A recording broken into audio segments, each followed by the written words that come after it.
I don't know why, but for some reason, the auxiliary verbs do, does, did often confuse English students. You know, there are things about the English grammar that are in fact tricky. But trust me when I say that this isn't and shouldn't be. So hopefully after this video, you won't get them wrong again. The three verbs here are actually the same, to do, conjugated in the simple present and in the simple past tense. So what do they do? As auxiliary verbs, they help the negative, interrogative, and sometimes the affirmative form of the simple present and simple past. In the simple present, we use do for the pronouns I, you, we, they, and does for he, she, it. When we need to make a positive statement, we don't really need to use them.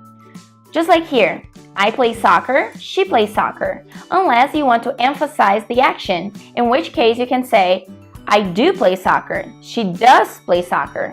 Now, in both the interrogative and negative forms, the use of do and does is required. It's not optional.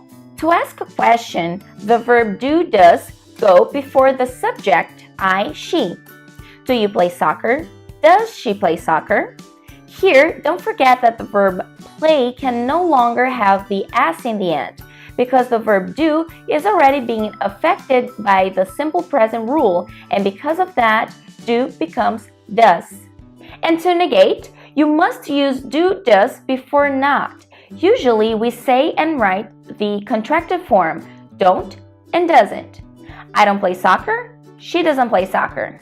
Well, the auxiliary verb did in the simple past works in the same manner for the same reason. So if you understood do and does in the simple present, you will get how did works in the simple past. And the good news is, the verb won't change here for the pronouns he, she, it. This only happens in the present simple tense. So, just like before, for the affirmative, you only use it if you want to emphasize the action. I did play soccer, she did play soccer. For the interrogative, did will come before the subject or pronoun. Did you play soccer? Did she play soccer?